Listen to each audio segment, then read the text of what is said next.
Hey folks, Thomas Tao with VinePair.com, and today we are looking at William Larue Weller. It is a cask strength wheated bourbon, and normally one of my favorite expressions, if not normally my favorite, from the Buffalo Trace Antique Collection.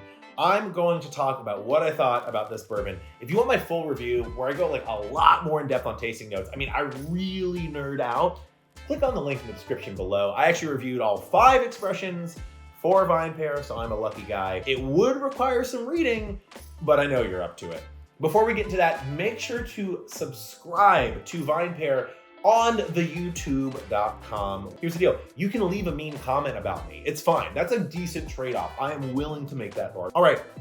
William Larue Weller is a cask strength wheated bourbon. This year's expression is about 12 years old, 133.6 proof, and it is a rarity, a 10 plus year wheated bourbon released at cask strength. Let's talk price and availability. Buffalo Trace increased the suggested retail price, that's the MSRP, about $25 this year. So this is suggested to sell for $125. I'm gonna be honest with you, no matter what I rate this bourbon, if you see this on the shelf for $125, you buy it, because this is a very, very chase bottle. I have seen some previous editions of William Larue Weller on shelves for like, I'm not getting $2,000. Is it worth that? I don't know. I'm not here to make a normative statement. I'm just here to tell you what I think about this whiskey, which we'll get to in a second. But all expressions in the Buffalo Trace Antique Collection tend to command a premium at retail and on the secondary market. Not that we would ever acknowledge the secondary market. This is often among the most expensive because it is considered one of the better expressions year to year in the line. So price and availability, I hope you get a bottle. That's all I really got to say. Okay, immediately I get what I got when I wrote the review. There's this medicinal cherry note, which I get on a lot of William Larue Weller. That's fine. Spice, cinnamon sticks, cloves, nutmeg, fruit, like poached pear, dates, figs, like everything, all that fruit is like macerating in alcohol. It's like chopped up and soaking in alcohol. Like quality to it. 133.6 proof.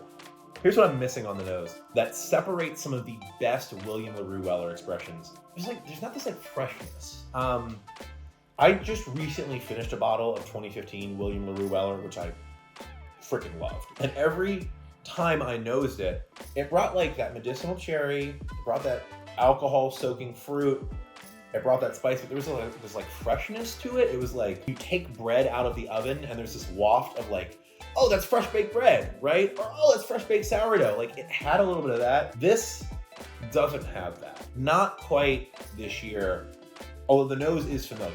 I might be able to pick this out of the lineup. I hope I can. I'm a professional whiskey reviewer. I should be able to.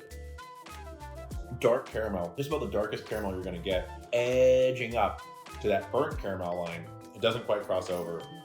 Again, the medicinal cherry, a bit of fruit, dark chocolate, like a 90% dark chocolate here.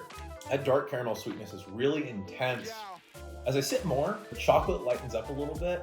It's like hot chocolate with marshmallows on top, and it pulls it away from the intense caramel, that like super intense, not even brown sugar, like burnt brown sugar a little bit. And the cherry comes through right in the mid palate in the back. Like I feel it right toward the back of my tongue, that medicinal cherry, and it like hits on the back of the tongue and then moves back forward. Water helps. A couple drops of water and an ounce of this, it does help. Normally, William Larue Weller, for me, doesn't need that. I'm always like, oh, I'll keep a dropper handy, and then I just end up going through all that I have neat, because I just don't bother to add water because I'm loving it so much. This is a little stodgy. It's not bad, and I do like how that cherry note kind of comes back over on the tongue right before the finish. It's like breakfast pancakes with syrup and strawberry preserves on the finish.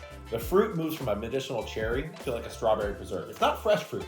I don't get any fresh fruit. Sometimes, with exceptional William Larue Weller expressions, I will get a little bit of fresh fruit mixed with some of that medicinal fruit, that like cough drop flavor, and it's a really nice balance.